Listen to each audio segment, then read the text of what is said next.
Those are the words that Paul uses to describe Abraham and Sarah, actually, but especially Abraham. It says his body was as good as dead. As good as dead. Now, why does Paul paint such an unflattering picture of Abraham and Sarah? Well, it's because he wants to talk about faith. And if you want to talk about faith to people of those days, and even people today, you got to talk about Abraham and Sarah, because Abraham and Sarah were considered heroes of faith. They are as good as dead. They are barren. When humanly speaking, there is absolutely no hope in the picture of those two people that Paul paints. It's not a picture of hope, it's a picture of hopelessness when you look at those two people, humanly speaking. In the last month, I think we have all come to realize how shaky human hopes and human power really is.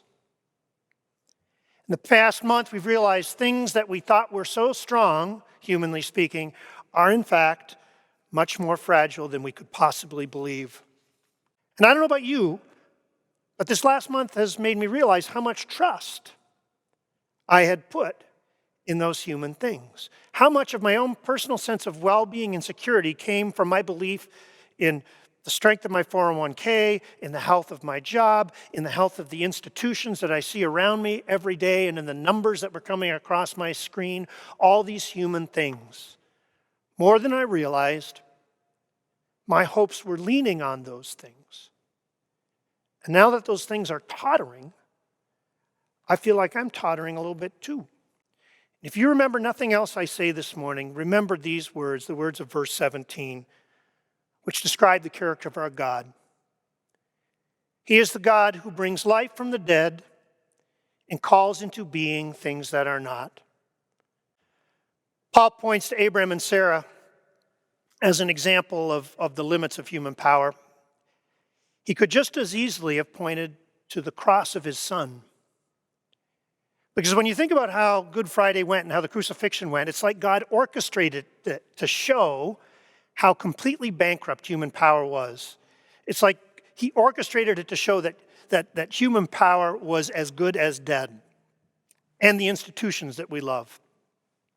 For example, the church, the religious institutions, how were they on that day? They're the ones who are supposed to lift up faith in God and point us towards Him. What were they doing? People like me were leading the call to have Jesus crucified. What about the political powers, right? They're the ones appointed by God to keep justice. Were they doing justice? They executed an innocent man. What about the disciples? Jesus' best friends. Surely they would stick with him. Nope. Denial, betrayal, and abandonment. Even the creation seems to become unstable. The ground shakes and the sky goes dark.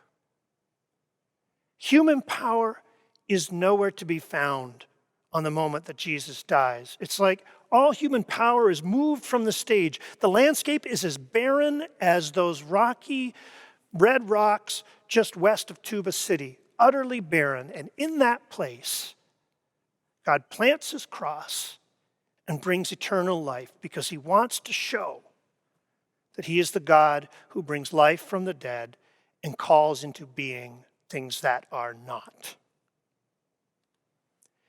This is your God. I don't know what the state of your heart is right now.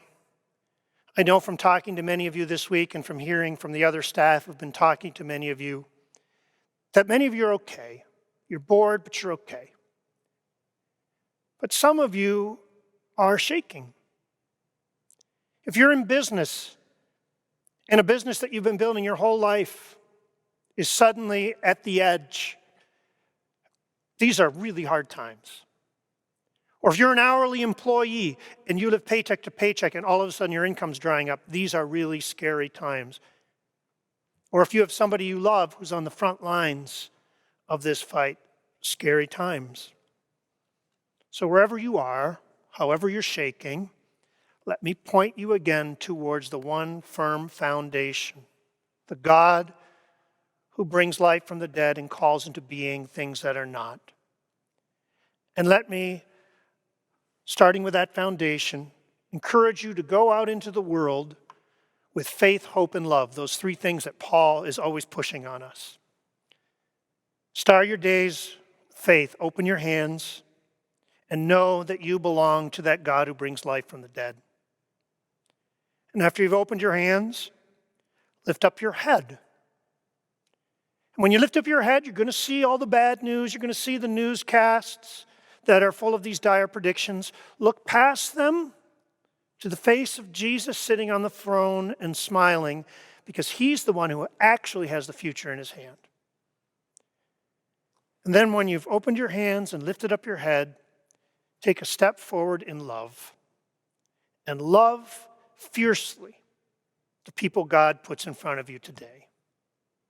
And show the world that you belong to the God who brings life from the dead and calls into being things that are not.